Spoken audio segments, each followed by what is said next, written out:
नमस्कार साथियों, मेरा नाम है सतीश शर्मा और आज फिटर की पहली क्लास हम स्टार्ट करने वाले हैं। तो जो भी साथी चैनल पे नए हैं, चैनल को सब्सक्राइब कर लें।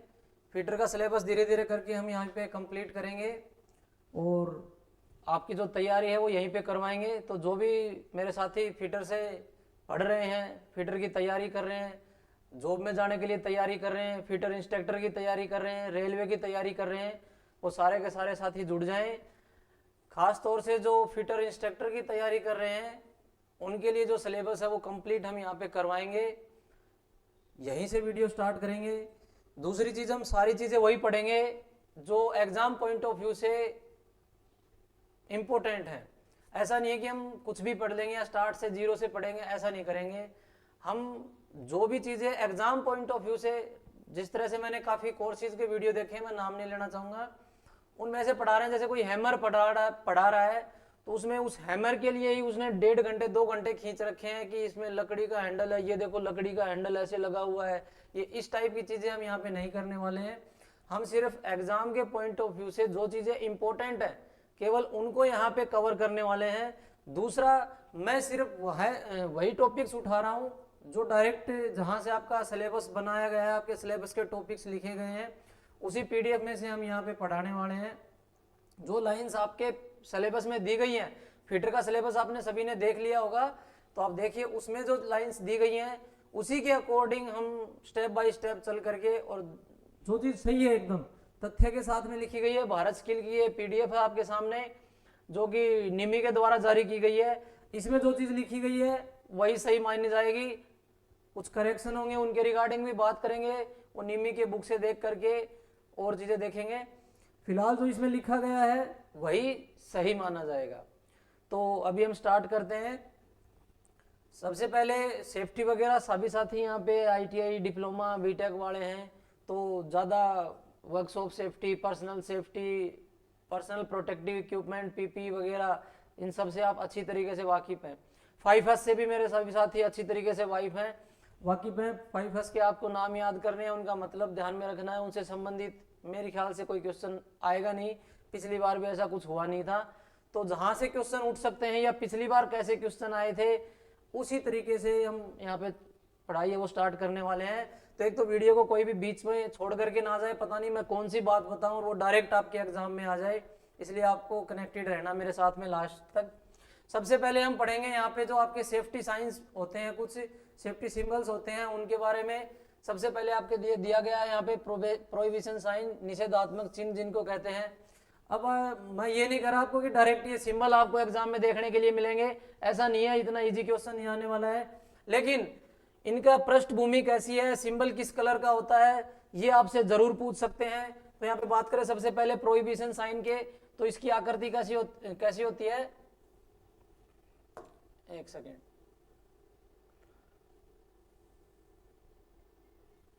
हाँ, तो इसकी आकृति कैसी होती है, वर्ताकार होती है। देखो रंग कैसा होता है, श्वेत पृष्ठभूमि पर काला चिन्ह, यानी कि इसकी जो पृष्ठभूमि है वो व्हाइट होती है और काले रंग का ये निशान है वो बनाया जाता है। एक तो जो भी साथी क्लास ले वो अपने साथ में पेन कॉपी लेकर के जरूर बैठे और इन चीजों को नोट करते रहे साथ साथ में, या फिर स्क्रीनशॉट वगैरह अपना लेते रहे। मैंने क्या बताया, सबसे पहले प्रोहिबिशन साइन है जिसकी आकृति कैसी होती है, वर्ताकार होती है, और श्वेत पृष्ठभूमि पर यानी कि व्हाइट है वो इसकी पृष्ठभूमि है, और काला इसके जो चिन्ह है वो काले रंग से बनाया जाता है। कौन कौन से हैं, जैसे ये नो स्मोकिंग का बना रखा आपके सामने, do not extinguish with water, पानी से आग न बुझाएं, ये लिखा हुआ है। पेडेस्ट्रियन प्रोहिबिटेड, पैदल चाल है वो यहाँ से अलाउड नहीं है। तो इस तरह के निषेधात्मक चिन्ह है जो कि दिए जाते हैं, तो उनसे संबंधित ये चीज है वो अपने को ध्यान में रखनी है कि किस आकृति हो, किस नुमा होती है इनकी, रंग कैसा होता है, श्वेत पृष्ठभूमि के ऊपर काला निशान होता है। तो ये हो गए हमारे प्रोहिबिशन सिंबल्स। अगले हमारे यहाँ पे अनिवार्य मैंडेटरी साइंस।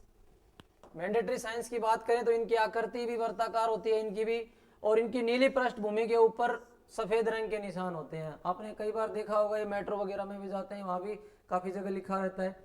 ये देखिए, ये सारे के सारे आपके सामने जो दिए गए ना, वियर हेड प्रोटेक्शन, वियर आई प्रोटेक्शन, आपका हियरिंग प्रोटेक्शन है, वियर फुट प्रोटेक्शन है। ये तो ये क्या होते हैं, मैंडेटरी साइन होते हैं, अनिवार्य होते हैं। जैसे आप किसी मशीन पे काम करने के लिए जाते हैं, सपोज करो आप ग्राइंडिंग मशीन पे काम कर रहे हैं, तो आपके लिए वहां पे लिखा रहेगा कि आपको सेफ्टी गोगल है वो पहनना अनिवार्य रहेगा। तो ये अनिवार्य सिंबल आ गए जिसकी वर्ताकार आकृति होती है, नीली पृष्ठभूमि के ऊपर श्वेत चिन्ह यहाँ पे रहता है। तो ये आप अच्छी तरीके से नोट कर ले, डायरेक्ट आपके एग्जाम में पूछा जा सकता है। अगला है अपना वार्निंग साइंस। वार्निंग सिंबल दिए गए हैं आपको, जिसकी त्रिभुजाकार देखा होगा, खतरा करके लिखा रहता है, त्रिभुजाकार का सिंबल है ये, और काले बॉर्डर और चिन्ह सहित पीली पृष्ठभूमि होती है इसकी। काला इसका जो है बॉर्डर होता है और चिन्ह भी होता है, वो ब्लैक रंग का होता है, जो और पृष्ठभूमि है वो येलो कलर की इसकी रहती है, जो कि आपके वार्निंग सिंबल्स है, वार्निंग साइंस है, उनके लिए दिए कुछ वार्निंग साइन है साइड में दिए गए हैं, आप इनको भी यहाँ पे देख सकते हैं। और लास्ट में अपना यहाँ पे इंफॉर्मेशन साइंस, सूचना चिन्ह, जैसे फर्स्ट एड की सूचना है, बहुत बड़ी फैक्ट्री है, फर्स्ट एड कहाँ पे मिलेगा, टॉयलेट कहाँ पे है, इस तरह की सारी चीजें सूचना देने के लिए जो बोर्ड लगाए जाते हैं वो सारे के सारे ये सिंबल होते हैं। इनकी जो आकृति है वो वर्गाकार या आयताकार होती है, हरे पृष्ठभूमि पर सफेद रंग का इनका जो चिन्ह है वो रहता है। तो ये सारे के सारे सेफ्टी सिंबल्स थे, आपके साथ में साझा किए गए हैं, सभी को आप अच्छी तरीके से यहाँ पे नोट कर लें कि किसकी आकृति किस प्रकार की है और कैसी पृष्ठभूमि के ऊपर किस टाइप का निशान है वो यहाँ पे बना गया है। तो ये कुछ सेफ्टी सिंबल्स दे रखे हैं आपके, सेफ्टी से रिलेटेड पॉइंट्स हैं, इनको हम यहाँ पे नहीं पढ़ने वाले हैं। थोड़ा सा ये एक बार टाइप ऑफ फायर के ऊपर थोड़ी सी बात कर लेते हैं, इनमें से क्वेश्चन बहुत बार आपको देखने के लिए मिलता है। तो यहाँ पे मेनली हम 4 प्रकार के फायर की बात करेंगे, ए बी सी डी। ये A fire class, B class fire है, सी क्लास फायर और यहाँ पे डी क्लास फायर है। तो सबसे पहले आपके लिए ए क्लास फायर दी गई है, जो कि लकड़ी, पेपर, कपड़ा इत्यादि ठोस वस्तुओं से जो भी आग लगती है वो आपकी ए क्लास फायर में की कैटेगरी में आती है, जिसको बुझाने के लिए हम पानी का यूज है वो कर सकते हैं। ठीक है, पानी का फुहारा वगैरह दे करके या मिट्टी डाल करके हम जिसको बुझा सकते हैं।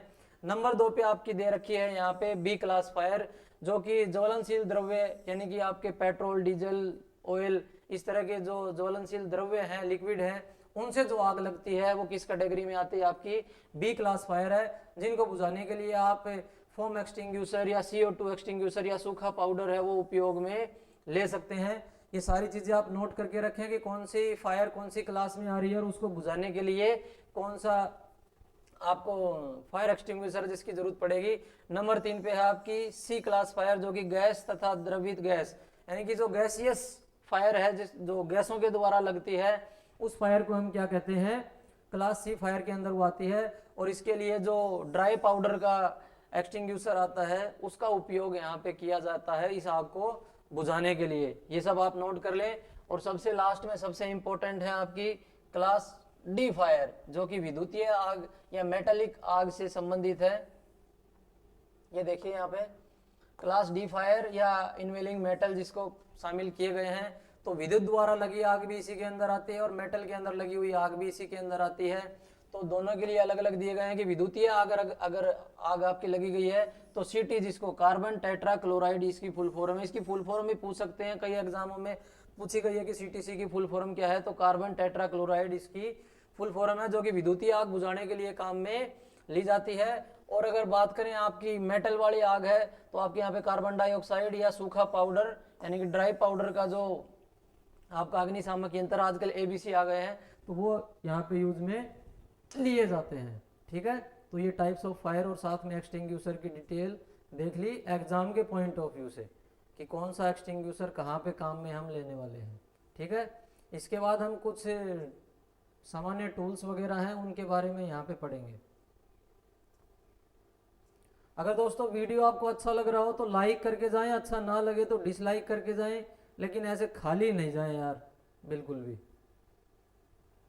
थोड़ी सी हम यहाँ पे कुछ इंपॉर्टेंट यूनिट्स की बात कर लेते हैं जो कल को पूछी जा सकती हैं। सबसे पहले आपका एक मिलीमीटर के अंदर 1000 माइक्रोन होते हैं।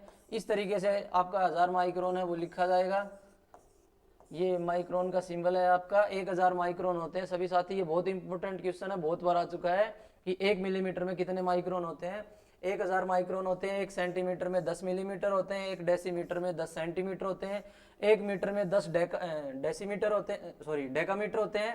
1 डेकामीटर में 10 डेकामीटर होते हैं। यहाँ तक आपको डिटेल दी गई है। इससे आगे मैं आपको बता दूं कि एक हेक्टोमीटर में आपके 10 डेकामीटर होते हैं, ये नोट कर लेना आप थोड़ा सा। और एक किलोमीटर में 10 हेक्टोमीटर होते हैं, ये और नोट कर लेना साथ में आप, ठीक है। इधर आपको ब्रिटिश प्रणाली के अंदर दिए गए हैं। सबसे पहले एक मील के अंदर 8 फरलोंग होते हैं, एक फरलोंग में 220 यार्ड यानी कि गज होते हैं, एक गज में 3 फीट होते हैं एक यार्ड में, और एक फुट में 12 इंच होते हैं, ठीक है। थोड़ी सी डिटेल की ओर मैं बात कर लूं तो एक इंच के अंदर 25.4 mm होते हैं, और एक इंच में ही 2.54, ये पॉइंट मत लगाना यहाँ पे, 2.54 आपकी सेंटीमीटर होते हैं, और एक इंच में ही आपके 8 सूत और 64 चूल होते हैं। ये सभी साथियों को ध्यान होगा ही, सभी काफी अच्छे पढ़े लिखे साथी हैं यहाँ पे। अब कुछ टूल्स की बात कर लेते हैं दोस्तों। सबसे पहले दिया गया आपका स्क्राइबर, आपके सामने स्क्राइबर दिया गया है, हिंदी में कहते हैं खरोंचनी। देखो यहाँ पे लिखा गया आपके सामने, क्या काम आता है ये, तो ये हमारे मार्किंग के काम में आता है, जिससे हम लाइंस वगैरह लगा सकते हैं किसी भी अपने जॉब के ऊपर, कार्य खंड के ऊपर, कहीं किसी का भी सहारा लेकर के। आगे से नुकीला रहता है, बीच में देखो नर्लिंग की गई है इसके ऊपर। आपके सामने जो डायग्राम दिया गया है ये बेंट स्क्राइबर का है। अगर ये ऊपर से मुड़ा हुआ नहीं होता, सिर्फ सीधा ही होता, तो वो स्ट्रेट स्क्राइबर कहलाता। और एक होता है जो आपके हाइट गेज में लगता है, उसके रिगार्डिंग बहुत बार क्वेश्चन आता है कि वर्नियर हाइट गेज में कौन सा स्क्राइबर लगता है, तो उसको कहते हैं ऑफसेट स्क्राइबर। नोट कर लेना चाहिए कि वर्नियर हाइट गेज में कौन सा ये स्क्राइबर यूज में लेते हैं, तो ऑफसेट स्क्राइबर आपका वर्नियर हाइट गेज के अंदर यूज में लेते हैं, जो कि इस तरीके से जेड रूप में बना रहता है, जिसको मार्किंग करने के लिए काम में लेते हैं ना। वर्नियर हाइट गेज से जो साथी ITI से जुड़े हुए हैं वो समझ गए होंगे। आगे देखिए आपके सामने डिवाइडर दिए गए हैं। तो सबसे पहले तो डिवाइडर का काम क्या है, किसी भी जॉब के ऊपर हम चाप लगाते हैं, सर्किल लगाते हैं, मार्किंग करते हैं, उसके लिए डिवाइडर काम में आता है, जिसके 2 पैर होते हैं, दोनों के दोनों नुकीले होते हैं आगे से, जो किसी जॉब के ऊपर सर्किल बनाने के लिए, चाप लगाने के लिए काम में लिए जाते हैं। तो 2 प्रकार का जॉइंट होता है इनका। सबसे ऊपर देखो दे रखा है ये आपका स्प्रिंग जॉइंट है, और इसमें दे रखा है ये नॉर्मल, इसको फर्म जॉइंट हम बोलते हैं। आपके सामने ये यहाँ नीचे है स्प्रिंग जॉइंट दे रखा है, जिसके पार्ट्स हैं वो आपके सामने लिखे हुए हैं। यहाँ तक चीज़ें नहीं पूछी जाएंगी। लेंथ के बारे में पूछ सकते हैं, तो जो स्प्रिंग का जोड़ है, ये बॉल है, या इसको फलक्रम कह सकते हैं, यहाँ से लेकर के जो पॉइंट है वहाँ तक इसकी लेंथ है वो काउंट की जाती है। ये स्प्रिंग वाला और ये फर्म वाला, दोनों के लिए यही चीज़ रहने वाली है। तो ये आपका डिवाइडर हो गया। इसके बाद आ गए हमारे कैलिपर्स। तो देखो 2 तरह के माप होते हैं, सभी दोस्तों को पता है, एक होता है प्रत्यक्ष माप और एक होता है अप्रत्यक्ष माप, डायरेक्ट मेजरमेंट और इनडायरेक्ट मेजरमेंट। दोनों में फर्क क्या होता है। जो प्रत्यक्ष माप होता है, जैसे कि आपने वर्नियर कैलिपर से किसी चीज की चौड़ाई, गहराई, ये चीजें माप ली और आपने बता दिया इतने mm की है, माइक्रोमीटर से माप लिया, वो सारे के सारे डायरेक्ट मेजरमेंट होगा, जिसमें आप डायरेक्ट माप बता पा रहे हैं कि वो कितनी है। अप्रत्यक्ष माप के अंदर क्या होता है, जैसे ये कैलिपर ले लिया आपने, इसको आउटसाइड कैलिपर कहते हैं। इसमें आपने कोई रोड है उसको बाहर से इस तरीके से पकड़ा, देखो तो ये इसने बता थोड़ी दिया कि ये कितना माप है। इसको आपको ले जा करके स्टील रूल के ऊपर रखेंगे या दूसरी चीज के ऊपर रखेंगे तो वो बता पाएगा कि इसका माप कितना है। तो ये कौन सा माप ले रही है, हमारी अप्रत्यक्ष माप है, वो आपकी ले रही है इनडायरेक्ट मेजरमेंट ले रही है। तो ये 3 प्रकार के होते हैं। सबसे पहले आउटसाइड है, उसके आपको दे रखा है, इसमें भी जोड़ 2 प्रकार के हैं, स्प्रिंग जॉइंट और फर्म जॉइंट आपके सामने ही है ये। तो ये जो आपके सामने चित्र है दोनों ही ये आउटसाइड कैलिपर के हैं। ये जो आपके सामने दिया गया ये इनसाइड कैलिपर का है। इसकी टांगे देखो बाहर की तरफ मुड़ी हुई है, इसकी टांगे अंदर की तरफ मुड़ी हुई है। तो जिसकी अंदर की तरफ मुड़ी हुई है वो आउटसाइड है, बाहर की तरफ मुड़ी हुई है वो इनसाइड है। ये अंदर की अप्रत्यक्ष माप लेता है, ये बाहर की अप्रत्यक्ष माप लेता है। तीसरा है जेनी कैलिपर, जिसके 2-3 नाम है, जिसको जेनी कैलिपर भी कहते हैं, हर्माफेरोडाइट कैलिपर भी इसका नाम एक रखा गया, लंगड़ा कैलिपर इसको कहते हैं। यहाँ पे देखिए इसके एक टांग लंगड़ी रखी गई है, ये क्या काम आता है, तो यहाँ से मैं आपको दिखा देता हूँ चित्र के माध्यम से। जैसे देखिए यहाँ पर आपके लिए ये जगह बनी हुई है, इस जगह को इसकी जो सही टांग है उसको टच किया, और दूसरी जो इसका पैर है जो नुकीला है उससे हमने इसके पैरेलली यहाँ पे मार्किंग कर ली। इस टांग को इस साइड में रख करके हम इस तरह से भी लाइन लगा सकते हैं, यहाँ रख करके इस तरह से भी लाइन लगा सकते हैं। यानी कि बाहर की जब एक सतह आपकी पैरेलल है वहां पर रख करके आप इस दूसरी टांग से इसके ऊपर मार्किंग है वो कर सकते हैं। किसी गोल जॉब का सेंटर वगैरह है वो निकाल सकते हैं, आपके सामने डायग्राम दिया गया है। तो ये सारे किसके काम है, जेनिक कैलिपर के काम है। ओड लेग कैलिपर हो गया, पॉइंट कैलिपर हो गया, हर्माफेरोडाइट कैलिपर हो गया, ये इसके अलग अलग नाम दिए गए हैं, आपसे पूछे जा सकते हैं एग्जाम में। कोई भी डाउट हो कमेंट करके आप पूछ सकते हैं। अगली चीजें आ गई, देखिए आपके सामने यहाँ पे पंच आ गया। तो पंच तो वैसे बहुत प्रकार के हैं, लेकिन एग्जाम के पॉइंट ऑफ व्यू से हम 3 प्रकार के पंच पढ़ेंगे जिसके एंगल आपको याद रहने चाहिए। सबसे पहले है आपका सेंटर पंच, ठीक है, जिसका एंगल है वो 90 डिग्री का होता है, ठीक है। ये आपके सामने डायग्राम दिया गया है, ये एंगल है, ये जो इसका पॉइंट बनते हैं ना इस तरीके से नीचे से, ये पंच का उसका एंगल यहाँ पे आपको बताया गया है। तो ये एंगल कितना रहेगा, 90 डिग्री का रहेगा, किसका, सेंटर पंच का। नंबर 2 पे बात करूं मैं तो डॉट पंच, जिसका एंगल है यहाँ पे 60 डिग्री रहने वाला है, तीनों नोट कर लें। और नंबर 3 पे आपका रहेगा प्रिक पंच, जिसका एंगल है वो 30 डिग्री रहेगा। तीनों में से ये प्रिक पंच, डॉट पंच या सेंटर पंच में से किसी भी एक का एंगल है वो आपसे पूछा जा सकता है। तीनों ही क्या काम आते हैं, मार्किंग करने के लिए काम में आते हैं, ठीक है।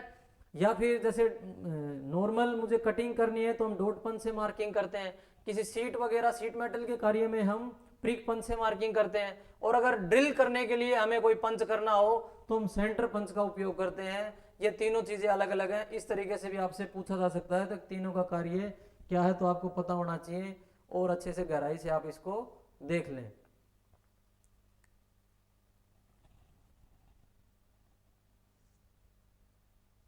बात होगी भाई।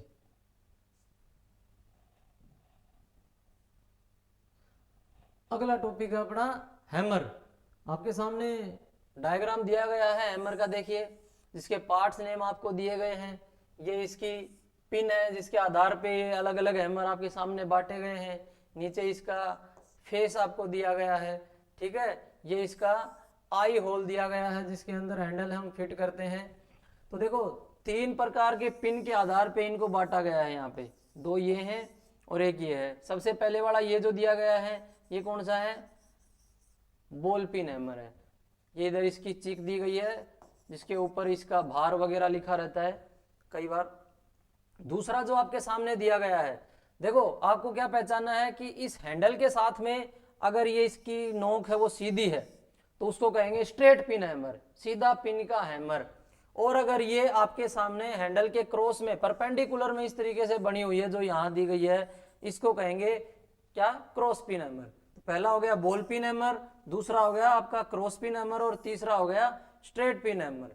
तो जो बॉल पिन हैमर है इसके लिए क्वेश्चन आता है कि बॉल पिन हैमर का क्या कार्य है, या रिविटिंग करने के लिए किस हैमर का उपयोग करते हैं। तो रिविटिंग करने के लिए बॉल पिन हैमर का उपयोग करते हैं। देखिए एक साइड रिविट में हेड होता है, दूसरी साइड हमें हैमरिंग कर करके उसको बनाना पड़ता है जब रिविटिंग करते हैं तब। तो वहां कौन सा हैमर उपयोग लेते हैं, बॉल पिन हैमर, और बॉल की साइड से उसको स्ट्राइकिंग करते हैं तब जाके हमारी रिविटिंग प्रक्रिया होती है। तो बॉल पिन काफी इंपॉर्टेंट है ये कि रिविटिंग के लिए कौन सा हैमर यूज में लिया जाता है, बॉल पिन हैमर है। तो दूसरा आपके सामने दिया गया क्रॉस पिन हैमर। ये देखिए अलग अलग इस तरीके से पैचेज बनाने के लिए, क्रॉस में फैलाने के लिए चीज को, किसी भी वस्तु को आपके सामने क्रॉस पिन हैमर दिया गया है।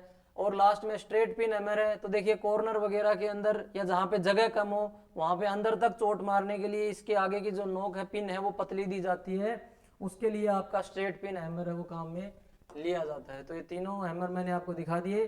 एक इनसे एक अलग है जो कि काफी इंपॉर्टेंट है, जिसमें एक साइड में आपका फेस तो होता है लेकिन दूसरी साइड में इस तरीके से 2 पंजे बाहर आए रहते हैं उसके, ठीक है, इस तरीके से। नीचे आपका फेस है वो सेम रहता है, तो 2 पंजे यहाँ पे बाहर आए रहते हैं। इनको क्या कहते हैं, इसको कहते हैं क्ला हैमर। तो यहाँ पे क्वेश्चन इस तरीके से आता है आपका कि कील निकालने के लिए कौन से हैमर का उपयोग किया जाता है। तो कील निकालने के लिए क्ला हैमर का उपयोग है वो किया जाता है। कारपेंटर वर्क के अंदर इसका उपयोग करते हैं कील वगैरह निकालने के लिए। ये क्वेश्चन शायद पिछली बार आया भी था एग्जाम के अंदर। तो अगला जो हमारा टॉपिक है वो है वी ब्लॉक। वी ब्लॉक क्या काम आता है, किसी भी राउंड जॉब को पकड़ने के लिए उसके ऊपर मशीनिंग किया करते हैं या मार्किंग वगैरह जब करते हैं उस समय उसको पकड़ने के लिए, क्लैंपिंग करने के लिए वी ब्लॉक का उपयोग किया जाता है। तो वी ब्लॉक से संबंधित जो इंपॉर्टेंट क्वेश्चन है, जो वी ये बनी हुई है, इसका एंगल पूछ सकते हैं, तो इसका एंगल होता है 90 डिग्री के ऊपर, ठीक है। साइड में ये जो बने हुए हैं इनको कहते हैं ग्रूव्स। ये अगर यहाँ पे डबल होंगे दोनों साइड तो इसको बोलेंगे, देखो एक वी नीचे एक वी ऊपर है तो इसका नाम हो जाएगा डबल वी डबल ग्रूव। अगर यहाँ पे एक एक ग्रूव होगा तो डबल वी सिंगल ग्रूव नाम हो जाएगा। अगर नीचे की साइड में वी नहीं है, ये देखिए आपके सामने है यहाँ पे, इसका मैं बात करूं तो यहाँ पे इसका नाम हो जाएगा single V single groove V block. इसका मैं बात करूं तो यहाँ पे इसका नाम हो जाएगा सिंगल वी और डबल ग्रूव वी ब्लॉक। इनका यहाँ पे बात करूं मैं तो double V single groove V block हो जाएंगे। क्लैंप इसके साथ में आती है, क्लैंप लगा कर नीचे मैं आपको डायग्राम दिखा देता हूं। ये देखिए ये दोनों क्लैंप है, इसने इस जॉब को यहाँ पे पकड़ रखा है। तो इससे संबंधित क्वेश्चन एक तो यही है कि इसका जो एंगल है वो कितना होता है। दूसरा जो क्वेश्चन है तो वी ब्लॉक कितनी ग्रेड में पाए जाते हैं, तो 2 ग्रेड में पाए जाते हैं। कौन सी है, ए ग्रेड और बी ग्रेड। ए ग्रेड का है वो वी ब्लॉक ज्यादा एक्यूरेसी में होता है, बी ग्रेड का वो थोड़ा सा कम एक्यूरेसी में होता है। अब इनका जो लिखने का तरीका है, जो साइज का तरीका है वो आपके सामने यहाँ पे दिया गया है। देखिए यहाँ पे लिखा गया है कि एक 50 mm लंबा वी ब्लॉक 5 से 40 mm तक के व्यास के कार्यखंड को पकड़ने में समर्थ है, उसका ग्रेड ए है। तो उसको कैसे लिखा जाएगा, तो आपके सामने लिखा गया है वी ब्लॉक 50/5-40 ए IS 2949।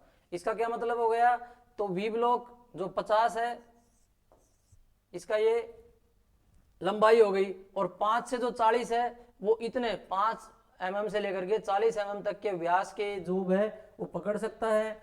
और ए इसका ग्रेड हो गया, और IS 2949 जो अपने इंडियन स्टैंडर्ड है उसके लिए लिखा गया है ये। तो आपसे ये जो चीजें है ना, ये इस तरीके से लिख करके आपसे पूछ सकते हैं कि इसमें ए क्या है। तो ए यहाँ पे वी ब्लॉक का ग्रेड आपको ध्यान रखना है। 2 ग्रेड होते हैं वी ब्लॉक में, ए और बी। तो ये ए यहाँ पे इसकी जगह बी दे सकते हैं, या आपसे पूछ सकते हैं कि 50 इसमें क्या है, तो ये वी ब्लॉक की लंबाई है। यहाँ पे पूछ सकते हैं कि 5-40 क्या है, तो 5-40 जितने साइज का ये जॉब पकड़ सकता है, 5 mm से लेकर के 40 mm तक का जॉब है वो पकड़ सकता है। ये लाइन आपके पेपर में आपको देखने के लिए मिल सकती है, बहुत इंपॉर्टेंट है। या वी ब्लॉक कितने ग्रेड में पाए जाते हैं ये आपसे पूछा जा सकता है, तो ये बहुत ही अच्छे तरीके से आपको नोट कर लेना है। ये देखिए मार्किंग करने का तरीका है, ITI डिप्लोमा जो भी साथी कर रखे हैं सभी को पता है ये सारी चीज़ें।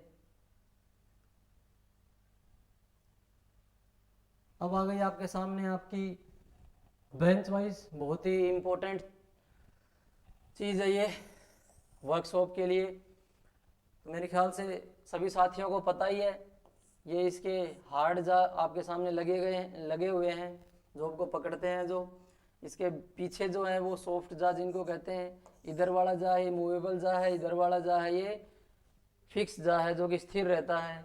नीचे ये इसकी बॉडी दी गई है आपके सामने, इधर ये इसका स्पिंडल दिया गया है, इधर ये इसका हैंडल दिया गया है। तो ये इसके पार्ट हो गए। अब इसमें क्वेश्चन जो इम्पोर्टेंट आता है वो ये आ जाता है कि एक तो ये किसके सिद्धांत पे कार्य करती है, कौन सा प्रिंसिपल लगेगा, तो ये नट बोल्ट के सिद्धांत पे कार्य करती है। इसके स्पिंडल के ऊपर चूड़ियाँ रहती हैं और इसके अंदर एक बॉक्स नट लगा रहता है, उसके अंदर भी चूड़ियाँ रहती हैं। तो नट बोल्ट के सिद्धांत पे ये कार्य करती है। और एक जो इम्पोर्टेंट क्वेश्चन है कि इसका साइज कैसे लिया जाता है, इसको किस साइज से मापते हैं। तो ये जो विड्थ है ना, ये जो आपके जा है इनकी जो विड्थ है, चौड़ाई है, इस चौड़ाई से इसको मापा जाएगा कि ये 4 इंच की है या 6 इंच की है, 5 इंच की है। ऐसा नहीं कि हम इसके वजन या ये लंबाई देखेंगे, नहीं, इनकी ये जो चौड़ाई है यहाँ पे, इस चौड़ाई से मापेंगे कि हमारी बेंच वाइज का साइज है वो क्या है। तो आपसे क्वेश्चन में पूछा जा सकता है कि बेंच वाइज का साइज कैसे मापा जाता है, तो उसके जा की चौड़ाई से इसका आंसर रहेगा, मापा जाता है। ठीक है। दूसरा इसका प्रिंसिपल क्या है, किसके सिद्धांत पे कार्य करती है, ये नट बोल्ट के सिद्धांत पे कार्य करती है। अगला जो हमारा क्वेश्चन है आपके सामने है, सॉरी टॉपिक है वो आपके सामने है हेक्सा फ्रेम। देखिए हेक्सा फ्रेम ये फिक्स वाला है और ये एडजस्टेबल वाला है, दोनों में क्या अंतर है? एडजस्टेबल मतलब समायोजित, यहाँ से पिन निकाल करके आप इसका साइज है वो कम ज़्यादा कर सकते हैं, लेकिन जो फिक्स वाला है आपके सामने ये फिक्स ही रहेगा, जिस साइज का हम लेकर के आए हैं उतने साइज की ब्लेड इसमें लग पाएगी, उससे कम ज़्यादा की नहीं लगेगी। तो इससे संबंधित क्वेश्चन पिछली बार एक ये क्वेश्चन आया था कि कटिंग करते समय जो हेक्सा है वो किस स्ट्रोक में काटता है, तो उसमें ऑप्शन दिए गए थे फॉरवर्ड स्ट्रोक में, रिवर्स स्ट्रोक में, या दोनों स्ट्रोक में, या इनमें से कोई नहीं। तो ये काफ़ी साथियों को ध्यान रखने के लिए बातें हैं कि जो हेक्सा है वो कटिंग फॉरवर्ड स्ट्रोक में करता है आगे जाते समय। देखो जब ब्लेड लगाते हैं हेक्सा के अंदर तो दांते हमेशा आगे की तरफ होते हैं, फॉरवर्ड होते हैं, तो फॉरवर्ड स्ट्रोक में काटता है और रिवर्स स्ट्रोक में नहीं काटता है। कहीं आप दोनों कहीं आओ, दोनों नहीं आएगा इसके अंदर, फॉरवर्ड स्ट्रोक इसका आंसर रहने वाला है। ये हेक्सा ब्लेड का डायग्राम है, हेक्सा ब्लेड से संबंधित कुछ चीजें हैं मैं आपको दिखा देता हूं। ये देखिए, थोड़ा सा नीचे आपको और अच्छे से समझ में आ जाएगा। हम दांतों की सेटिंग करते हैं हेक्सा ब्लेड के अंदर, क्यों करते हैं? एक तो ताकि हमें काटते समय क्लियरेंस मिल जाए। अब यहाँ पे पहले हमारे लिए 3 प्रकार की सेटिंग देते थे, सिंगल स्टैगर्ड, डबल स्टैगर्ड और मल्टी स्टैगर्ड। अब उनका नाम चेंज करके यहाँ पे अलग चीजें लिखती हैं, पिच के अकॉर्डिंग दे दिया कि जब अगर आपकी पिच है वो 0.8 mm हो तो आपको वेव सेट करना है, यानी कि वेव, ये देखिए ये वेव रूप में दांते सेट किए गए हैं, ठीक है। जब आपकी पिच है वो 1 mm की हो तो आप वेव सेट या स्टैगर्ड दोनों में से कोई भी एक रख सकते हैं। जब आपकी पिच 1 mm से अधिक हो तो आपको स्टैगर्ड रखना है, यानी कि आपका एक एक दांता इधर और एक दांता इधर, ये सेटिंग आपको रखनी है। तो ये तीनों ही पॉइंट आपको याद रखने हैं कि इतनी पिच के लिए वेव सेट रहेगा 0.8 के लिए, 1 mm के लिए दोनों में से कोई भी रहेगा, और 1 mm से अधिक के लिए सिर्फ स्टैगर्ड है वो सेटिंग हमें रखनी पड़ेगी। तो बहुत ही इंपॉर्टेंट है, इसको आप नोट कर लें तीनों पिच को कि किस पिच के लिए क्या चीज़ है और रहने वाली है। भले ही वीडियो को पॉज करके आप इसको नोट कर सकते हैं। ये हेक्सा ब्लेड से संबंधित क्वेश्चन था। दूसरा, हेक्सा ब्लेड की लंबाई कहाँ से लेते हैं? जो दोनों छेद दिए गए हैं उसके ऊपर एक छेद से दूसरे सेंटर के बीच की दूरी में इसकी हेक्सा ब्लेड की लंबाई लेते हैं। और हेक्सा में लगाते समय दांते किस तरफ होते हैं? तो आगे की तरफ होते हैं। ये इससे संबंधित क्वेश्चन है। देखिए हम ऐसा कोई भी क्वेश्चन नहीं छोड़ेंगे जो इनमें से निकल करके आए, उन सभी की बात हम कर रहे हैं। एग्जाम के पॉइंट ऑफ व्यू से हम पढ़ते जा रहे हैं। कई साथियों को लगेगा कि बहुत जल्दबाजी कर रहे हैं शायद, तो मैं सारी बातें आपको वो बताते जा रहा हूँ। देखो आपने ये सारी चीजें देख रखी हैं, पढ़ रखी हैं, सब कुछ कर रखा है, लेकिन मैं यहाँ पे सिर्फ आपसे वो बातें कर रहा हूँ जो एग्जाम के पॉइंट ऑफ व्यू से इंपॉर्टेंट है बहुत, जहां से क्वेश्चन डायरेक्ट आपसे उसी तरीके से पूछा जा सकता है। बहुत सारे एग्जाम हम पहले दे चुका हूं मैं, उनमें से जैसे जैसे क्वेश्चन पूछे गए हैं उसी टाइप के क्वेश्चन मैं आपको यहाँ पे बता रहा हूँ कि इनमें से क्या क्या क्वेश्चन निकल करके बन सकता है, वो सीधा आपके सामने प्रस्तुत कर रहा हूँ। इसलिए मैंने कहा कि सभी साथी यहाँ पे कॉपी वगैरह लेकर के बैठे। अब आ गई हमारे टाइप्स ऑफ वॉइस। वॉइस कौन कौन से प्रकार के हैं, उनसे संबंधित क्या क्या है। तो देखिए एक वॉइस ऐसी होती है जिसमें एक लीवर लगा हुआ है, ये देखिए लीवर लगा हुआ है यहाँ पे, इसका नाम है क्विक रिलीज वॉइस।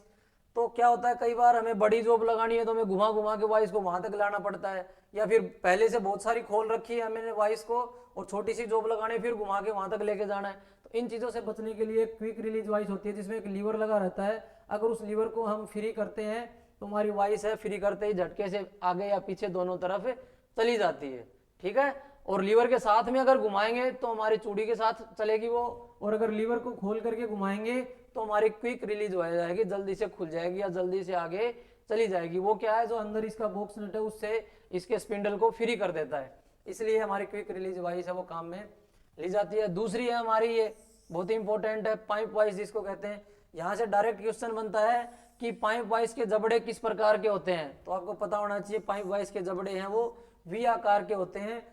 क्यों होते हैं वी आकार के? डायरेक्ट इसमें क्यों नहीं पकड़ सकते?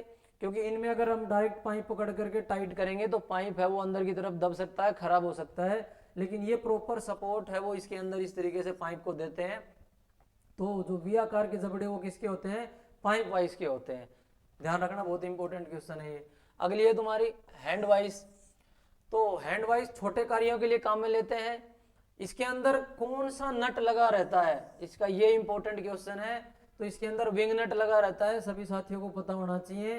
हाथ की सहायता से जिस नट को टाइट कर सके, ये विंग नट के लिए क्वेश्चन है कि जिसको अंगूठे के दबाव से ही टाइट कर सके वो कौन सा नट होता है, तो वो विंग नट होता है। और विंग नट ही आपका हैंड वाइस के अंदर, ये डायग्राम आ सकता है इसका, बहुत इंपॉर्टेंट चीज है। रेलवे लोको पायलट में ये डायग्राम आ चुका है कि ये कौन सी वाइस है। तो ये हैंड वाइस है, इसमें विंग नट वो लगा रहता है।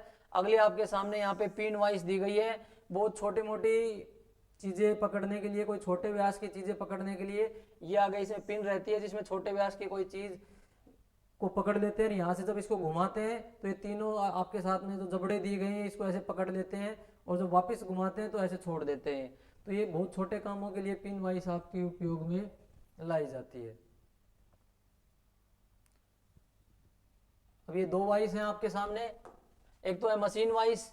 मशीन वाइस किसी भी मशीन के बेड के ऊपर फिट कर देते हैं, टेबल के ऊपर फिट कर देते हैं। देखिए इसमें ग्रूव्स दिए गए हैं जो कि नीचे मशीन की टेबल के अंदर नट बोल्ट लगा करके हम फिट कर सकते हैं और मशीनिंग कार्य है वो कर सकते हैं, इसको मशीन वाइस कहते हैं।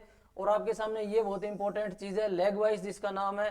तो आप इससे रिलेटेड क्या क्वेश्चन आता है कि बड़े आकार के कार्य या ब्लैक स्मिथी के कार्य, जो लोहारगिरी के कार्य हैं, उनको करने के लिए कौन सी वाइस उपयोग में लेते हैं, तो वो यहाँ पे आंसर रहेगा लेग वाइस इसका। बेंच वाइस मत करिए ना कि बड़े आकार की, तो हम बड़े आकार की बेंच वाइस ले लेंगे, नहीं नहीं, बड़े आकार की या ब्लैक स्मिथी, जहां पे ब्लैक स्मिथ नाम आ जाए और फिर वाइस का नाम जोड़ा जाए कि कौन सी वाइस काम में लेंगे, तो वहां पे आपकी लेग वाइस है वो काम में ली जाएगी।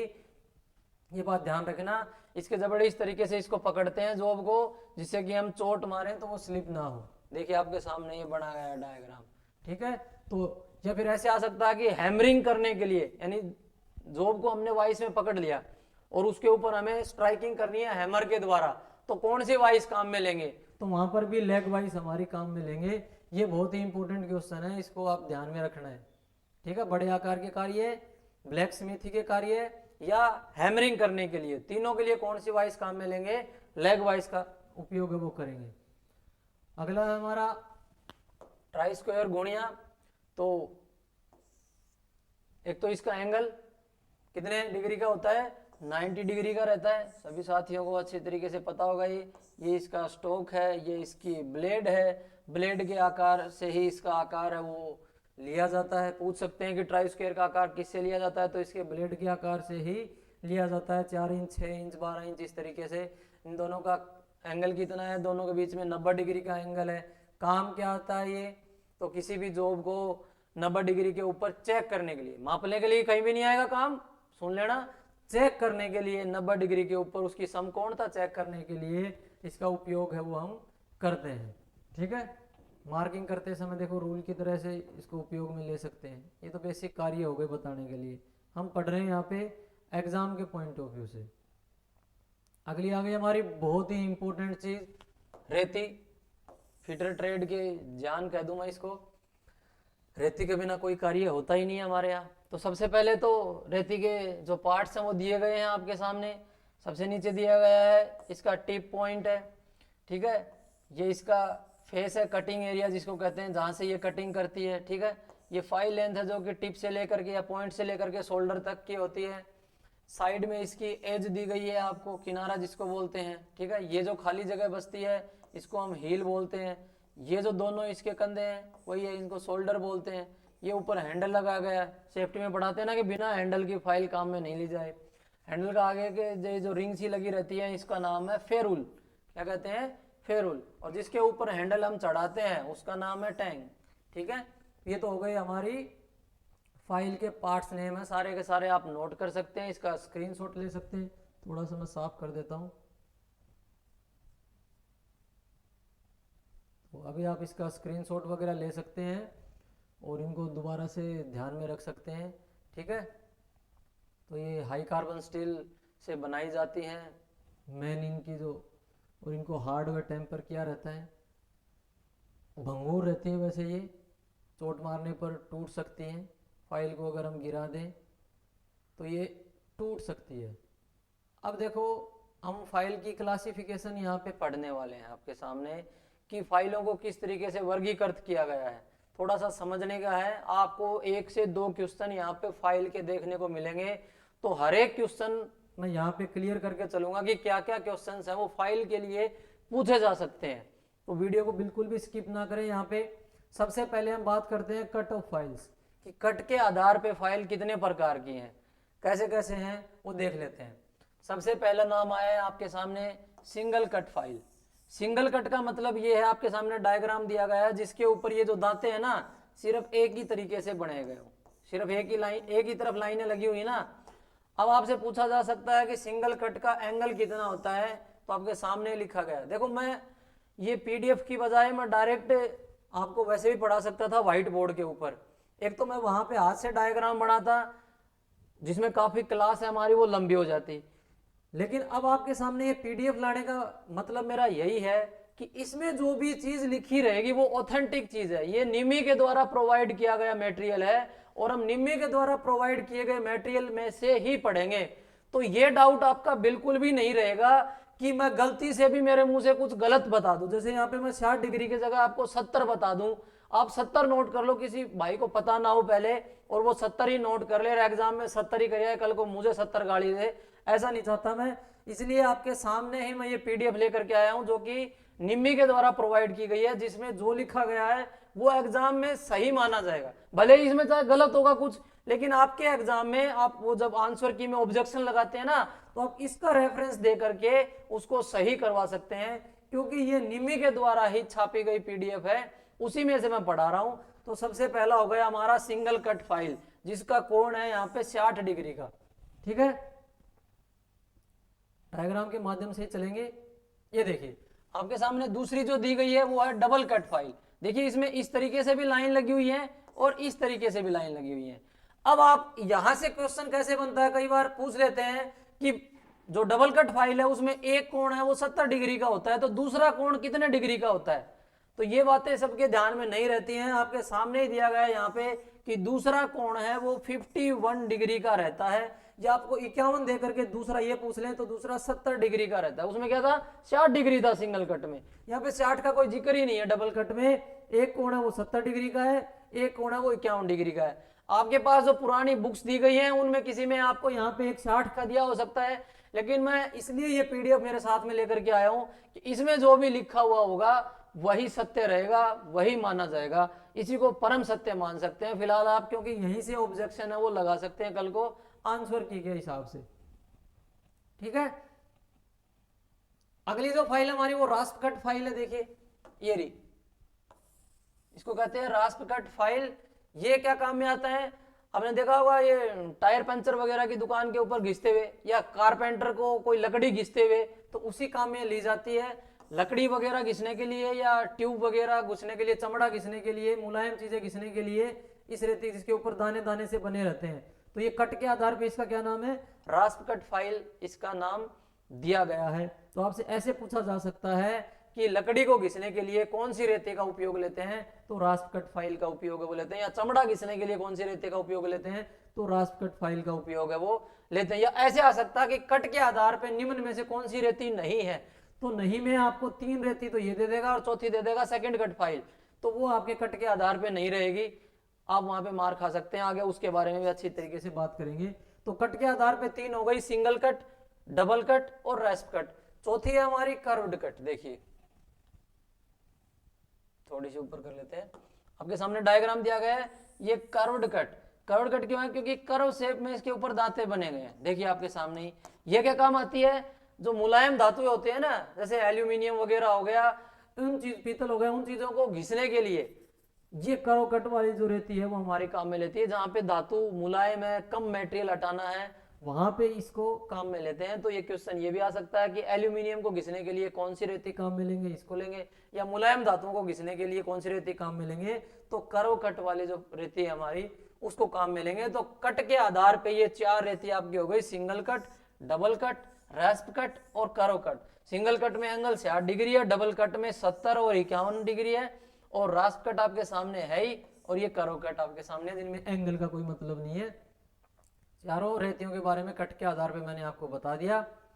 अब जो अगली चीजें हैं वो ग्रेड, अगला जो स्पेसिफिकेशन है वो हमारा ग्रेड के हिसाब से है, कि ग्रेड के हिसाब से रेती कितने प्रकार की होती है। तो आपके सामने यहाँ पे दिया गया है, देखो सबसे पहले है रफ फाइल। अगली है बास्टर्ड फाइल, इसके नीचे दी है सेकंड कट फाइल। ये देखिए सेकंड कट फाइल। अब ये सेकंड कट इस तरीके से भी लिख देते हैं इसको, सेकंड कट। देखो वहां पे ऊपर दिया गया था डबल कट, एक नाम दिया गया था आपके सामने डबल कट,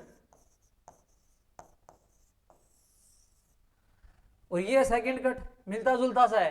तो मैंने ऊपर क्वेश्चन बताया था कि इन निम्न में से कौन सी रेती है वो कट के आधार पे नहीं है, तो ऊपर के 3 नाम जिसमें ये भी शामिल रहेगा और एक नाम ये सेकंड कट भी रहेगा, तो आपको वहां पे कंफ्यूज नहीं होना है। जो सेकंड कट है ना, सेकंड नाम जहां पे, वो तो हो जाएगी किसके आधार पे, ग्रेड के आधार पे, और जो डबल कट है वो हो जाएगी कट के आधार पे। दोनों में ये खास अंतर है।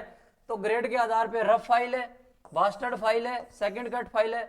इनका क्या मतलब है, ग्रेड का क्या मतलब है, देखो प्रत्येक इंच में या प्रत्येक 10 mm में कितने दांते बने हुए हैं। दांतों की संख्या प्रत्येक 10 mm में जितनी कम रहेगी उतनी रफ की तरफ है वो बढ़ती जाएंगी। दांतों की संख्या जितनी ज्यादा होती जाएगी उतनी दूरी में उतनी फाइल है वो स्मूथ की तरफ जाती जाएगी। ठीक है, रफ और स्मूथ का मतलब यही है कि जो रफ की तरफ बढ़ती जाएंगी वो उतना ही ज्यादा मटेरियल है वो उतारेंगी, जो स्मूथ की तरफ बढ़ती जाएंगी वो उतना ही कम मटेरियल है वो उतारेंगी, लेकिन जो सरफेस है आपके उसको उतनी ही चिकनी बनाएंगी। तो सेकंड कट तो हो गया हमारा। फिर ऊपर है स्मूथ और डेड स्मूथ, ये आपकी स्मूथ फाइल और dead smooth file, dead smooth file. ठीक है, ये 5 प्रकार के आपके जो ग्रेड है वो दिए गए हैं। इन ग्रेड के आधार पे आपके सामने ये सारणी दी गई है कि फाइल का ग्रेड 10 mm की लंबाई में दांतों की संख्या कितनी होती है। ये सामने फाइल की लंबाई के हिसाब से भी अलग अलग दांते दे रखे हैं। आप इसका स्क्रीनशॉट लेकर के याद कर सकते हैं कि रफ फाइल में कितने दांते होते हैं, 150 mm रफ फाइल में कितने दांते होंगे, तो आपको पता होना चाहिए 8 होंगे। ऐसे बास्टर्ड में कितने होंगे, सेकंड कट में कितने होंगे, चिकनी में कितने होंगे और डेड स्मूथ में कितने होंगे। ठीक है, ये सारे के सारे दे रखे हैं। फाइल साइज यहाँ पे आपको दे रखा है 150 mm यानी कि 6 इंची, 8 इंची, 10 इंची, 12 इंची, सारे के सारे आपको रेतियां दे रखी हैं। उनके सामने उनके ऊपर कौन सी फाइल है, कौन सी ग्रेड की फाइल है और उसमें कितने कितने दांते होने चाहिए, वो सब कुछ आपके सामने लिखा गया है। ये सारणी आपको ही याद करनी पड़ेगी और कोई सॉल्यूशन नहीं है, इसका कोई शॉर्टकट नहीं है। तो 2 तरह से हमने बात कर ली यहाँ पे, एक तो बात कर ली हमने कट के आधार पे, दूसरी बात कर ली हमने ग्रेड के आधार पे। अब हम तीसरी जो बात यहाँ पे करने वाले हैं वो है बनावट के आधार पे आपकी रेती। आपने सोचा था कि मैं अभी तक तो बात कर रहा था ग्रेड की या कट की, हमने वो बात तो करी नहीं कि ट्रायंगुलर फाइल होती है या फ्लैट फाइल होती है, स्क्वायर फाइल होती है। वो अब करने वाले हैं बनावट के आधार पे।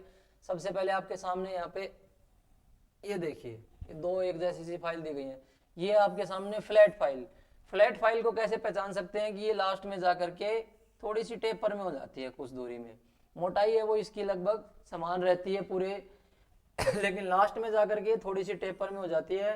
तो इस फाइल का नाम है आपका फ्लैट फाइल। ठीक है, यहाँ पे आपके सामने इससे मिलती जुलती सी है लेकिन ये पूरी लंबाई में एक समान, कहीं से कोई टेपर वेपर नहीं है। इस फाइल को कहते हैं हैंड फाइल। क्या कहते हैं, हैंड फाइल। इसका एक दूसरा नाम भी है, क्या नाम है, वो है safe edge, safe edge file. यानी कि इसके ये जो किनारे हैं ना, दोनों साइड के ये जो किनारे हैं इनके ऊपर दांते नहीं होते हैं। कई बार जैसे कोई इस टाइप की जॉब में से हमें घिसना है अंदर से ये रेती लगा करके, तो जब यहाँ से घिसेंगे इस सरफेस को, लेकिन साथ में रगड़ खा करके ये जो साइड की सरफेस है ये भी खराब हो जाती है ना, इनको बचाने के लिए हमें सेफ एज फाइल की आवश्यकता पड़ती है। तो ये जो देखो इसका एक एज है ना, एक किनारा, यहाँ पे दांते नहीं दे रखे आपके सामने, एज के ऊपर दांते नहीं होते, एज से इसकी जो साइड है वो बच जाती है। तो इसका एक नाम ये भी है सेफ एज फाइल। ठीक है, ये पूरी लंबाई में एक समान, आगे से टेपर नहीं होती है। इसका क्वेश्चन ऐसे ही बन सकता है कि जो सामने से टेपर नहीं होते उस फाइल का क्या नाम है, या जो जिसका एक साइड में दांते नहीं होते हैं किनारे के ऊपर उसका क्या नाम है, तो वो हैंड फाइल है, आपको ध्यान में रखनी है। ये देखिए आपके सामने क्रॉस सेक्शन जिसका स्क्वायर है वो स्क्वायर फाइल हो गई, राउंड है वो राउंड फाइल हो गई, हाफ राउंड है तो वो हाफ राउंड फाइल हो गई, आपके सामने ही है।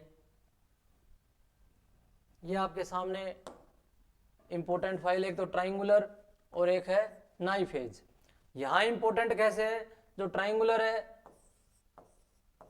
इसके कोण कितना बताया जाएगा, 60 डिग्री का। और सबसे इंपॉर्टेंट है आपके लिए नाइफ एज फाइल, इसका कोण पूछ सकते हैं तो 10 डिग्री आपको बताना है ऑप्शन में। 10 डिग्री से अधिक कोणों को रेतने के लिए इसका प्रयोग किया जाता है। इसका खुद का एंगल है वो 10 डिग्री दिया गया है, तो ये वेरी इंपॉर्टेंट में लिख लेना, आपको एग्जाम में देखने के लिए मिल सकता है। नाइफ एज फाइल का एंगल कितना होता है, तो 10 डिग्री रहता है। छोटा हो जाए भाई। फिर नीडल फाइल है, 4 इंची 6 इंची में जो फाइल पाई जाती है छोटे कार्यों के लिए, सेट में होती है, 12 के सेट में पाई जाती हैं, अलग अलग आकार की। उसी में कोई फ्लैट है, कोई हाफ राउंड है, ट्रायंगुलर है, नाइफ एज है, सारी होती हैं। इनको क्या कहते हैं, नीडल फाइल कहते हैं, सुई रहती। ये कुछ स्पेशल फाइल दी गई है। अब देखिए स्पेशल फाइल के साथ में इनके काम मेंशन होना जरूरी है कि कौन सी फाइल किस काम में ली जाती है, उस तरह का क्वेश्चन आपके सामने आ सकता है। तो प्रत्येक फाइल के लिए जो उसका कार्य है ना, वो मैं आपको यहाँ पे नोट करके दिखाऊंगा। सबसे पहले आपके लिए दिया गया है रिफलर फाइल। तो रिफलर फाइल का जो उपयोग है वो आपके सामने दिया गया है कि इस प्रकार की फाइलें हैं वो डाई सिंकिंग में या एंग्रेविंग, ये नाम याद रखना आप, एंग्रेविंग, इस कार्य के लिए आपकी जो रिफलर्स फाइल है वो काम में ली जाती है। अगली जो फाइल है इंपॉर्टेंट है, ये मिल्सा फाइल, ठीक है। ये फ्लैट, स्क्वायर या गोलाकार उसमें पाई जाती हैं और किनारों को शार्प करने के लिए, ठीक है, किसको, किनारों को शार्प करने के लिए इनका काम लिया जाता है। अगली फाइल है तुम्हारी यहाँ पे क्रॉसिंग फाइल। देखिए ये दोनों तरफ से हाफ राउंड के जैसी फाइल आपकी है। ये क्रॉस सेक्शन का डायग्राम आपके लिए एग्जाम में आ सकता है। दूसरा इसका नाम पूछ सकते हैं कि क्रॉसिंग फाइल का दूसरा नाम क्या है, तो क्रॉसिंग फाइल का दूसरा नाम है वो फिश बैक फाइल आपके लिए दिया गया है। घुमावदार इलाकों में फाइलिंग करने के लिए इसका उपयोग में लेते हैं। ये बहुत इंपॉर्टेंट नाम है फिश बैक फाइल, आपसे पूछ लिया जा सकता है कि कौन सी रेती का दूसरा नाम फिश बैक फाइल होता है, तो वो क्रॉसिंग फाइल का दूसरा नाम है वो फिश बैक फाइल होता है। अगला आपके सामने दिया गया है बैरेट फाइल। देखिए ट्रायंगुलर जैसी है लेकिन एंगल है वो अलग अलग है इनका। ये इसका क्रॉस सेक्शन आपको दे सकते हैं। ये भी किनारों को शार्प करने के लिए काम में ली जाती है।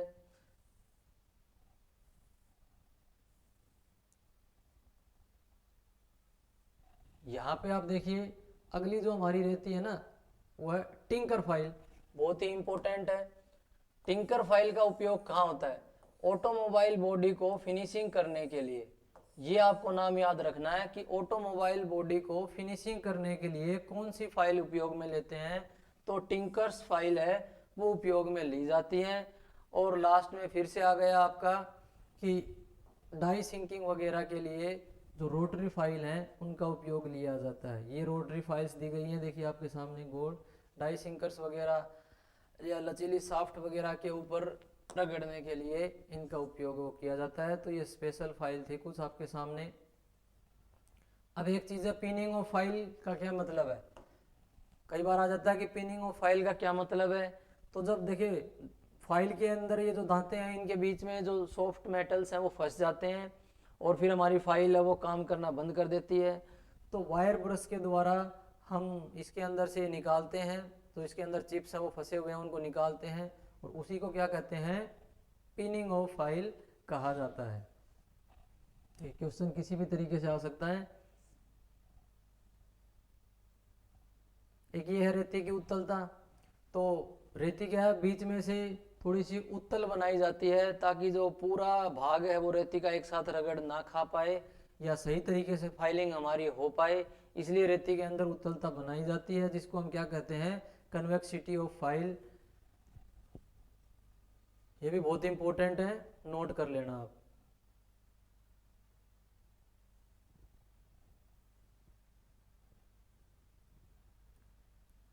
अब आ गया हमारा यहाँ पे एंगुलर मेजरमेंट। तो एंगुलर मेजरमेंट के लिए आपके सामने सबसे पहले दिया गया है यहाँ पे बेवल प्रोटेक्टर, ठीक है, जिसमें 0 से 180 डिग्री तक 1 डिग्री के हिसाब से जिसका लिस्ट काउंट इसमें लिखा गया है, उसके हिसाब से हम इसका उपयोग करके कोण है वो माप सकते हैं बेवल प्रोटेक्टर से। दूसरा है यूनिवर्सल बेवल गेज। देखिए इसमें और इसमें क्या अंतर है। यूनिवर्सल बेवल गेज ऐसा है जो कि अलग अलग परिस्थितियां जब बनी रहती हैं, अलग अलग टाइप की जब जॉब बनी रहती हैं, इसमें क्या है ब्लेड स्टोक रहता है, दोनों को आपस में किसी भी तरीके से एडजस्ट करके जो कोण है वो माप सकते हैं। लेकिन ये एक अप्रत्यक्ष मापी है, डायरेक्ट ये कोण आपको नहीं बताएगा। पहले वस्तु के ऊपर इसको रख करके उस कोण को सेट करके लाएंगे टाइट करके, और फिर बेवल प्रोटेक्टर या किसी दूसरी चीज की सहायता से इसका जो कोण है वो पता कर पाते हैं कि हम कितने कोण के ऊपर इसको सेट किया गया था या कितना कोण ये माप करके लाया है। अगला बहुत ही इंपॉर्टेंट चीज है हमारा कॉम्बिनेशन सेट, जिसका नाम है, जिसके अंदर मुख्य रूप से 3 चीजें दी गई होती हैं। ये आपका एक रूल दिया गया है, स्टील रूल कहते हैं जिसको। इसके ऊपर आपको 3 चीजें दी गई है। क्या क्या दी गई है? सबसे पहले स्क्वायर हेड है, बीच में आपका प्रोटेक्टर हेड है, और तीसरा आपका सेंटर हेड है। ये 3 हेड इसके अंदर दिए जाते हैं। इसमें से पक्का आपको एक क्वेश्चन देखने के लिए मिल सकता है, तीनों में से किसी भी हेड से। बात कर लेते हैं सबसे पहले तीनों हेड की। तो हमारा जो पहला हेड है जिसका नाम है स्क्वायर हेड, ये क्या काम आता है? देखिए इसमें एक 90 डिग्री का एंगल बना हुआ है, दूसरा 45 डिग्री का एंगल बना हुआ है। तो किसी जॉब के ऊपर मार्किंग करने या चेक करने के लिए 90 डिग्री का कोण या 45 डिग्री का कोण चेक करने के लिए, मार्किंग करने के लिए स्क्वायर हेड का उपयोग हम करते हैं। ठीक है। दूसरा हमारा प्रोटेक्टर हेड दिया गया है। यहाँ पे आपको 180 डिग्री तक के कोण मार्किंग करने के लिए किसी जॉब के ऊपर या चेक करने के लिए प्रोटेक्टर हेड का उपयोग आप कर सकते हैं। तीसरा सेंटर हेड दिया गया है। किसी जो राउंड जो जॉब होती है उनका सेंटर निकालने के लिए, देखिए दोनों के बीच का जो एंगल है वो 90 डिग्री का है, इसके बीच में हम किसी राउंड जॉब को रख करके और उसका सेंटर है वो मार्क कर सकते हैं। तो ये तीनों हेड आपके सामने दिए गए, तीनों का मैंने बता दिया। अब इसमें एक करेक्शन की बात मैं कर लेता हूँ। यहाँ पे जो आपका प्रोटेक्टर हेड है उसके लिए उसका उपयोग 1 डिग्री कोण तक की परिशुद्धता को मापने के लिए किया गया, ये यहाँ पे लिखा गया है। जबकि मैंने आज तक पढ़ा है या पढ़ाया है उसमें इसका जो लिस्ट काउंट है वो 5 मिनट का होता है। ठीक है, सभी को पता है कि 1 डिग्री के अंदर 60 मिनट होते हैं। तो इसके अंदर जो है 12 भाग बने हुए रहते हैं ऊपर ब्लेड के ऊपर। तो वो 12 भाग के हिसाब से जब हम 60 को डिवाइड करेंगे तो 5 मिनट इसका लिस्ट काउंट आता है। लेकिन आपकी इस पीडीएफ में इसका लिस्ट काउंट है, परिशुद्धता है वो 1 डिग्री का दिया गया है। अब ये चीज़ मैंने आपको बता दी है, निम्मी वालों ने छापी गई है। तो एक बार आप निम्मी की बुक अलग से खरीद करके जो लेटेस्ट सिलेबस के अनुसार है उसके हिसाब से इसको ज़रूर चेक कर लेना यहाँ पे, क्योंकि मैंने आज तक पढ़ा है या पढ़ाया वो 5 मिनट ही पढ़ा है लिस्ट काउंट। लेकिन इस पीडीएफ में ये जो लिस्ट काउंट है, मैंने कहा था ये पीडीएफ में इसीलिए ही लेकर के आया हूँ ताकि जो डाउट्स हैं वो सारे के सारे यहीं पे हमारे क्लियर हो जाएं, कहीं दूसरी जगह देखने के लिए। क्योंकि आजकल जो बुक्स छपी छपाई आती हैं, आप ले आओगे कोई रेलवे के कंपटीशन की और कोई कंपटीशन की बुक्स जिसमें 1000 क्वेश्चन है, 2000 क्वेश्चन है, 5000 क्वेश्चन है, लेकिन आपको पता नहीं उसमें से 20% 30% क्वेश्चन में एरर रहता है बहुत। आंसर कुछ ही है, कुछ दे रखा है, आप उसी को रट लेते हैं, एग्जाम में गलत कर जाते हैं और एक एक नंबर बड़ा कीमती आपको बता है। इस बार नेगेटिव मार्किंग अलग है, आपका सही वाला तो गलत जाएगा ही जाएगा, जो पहले से आपने सही कर रखा है वो भी गलत जाएगा।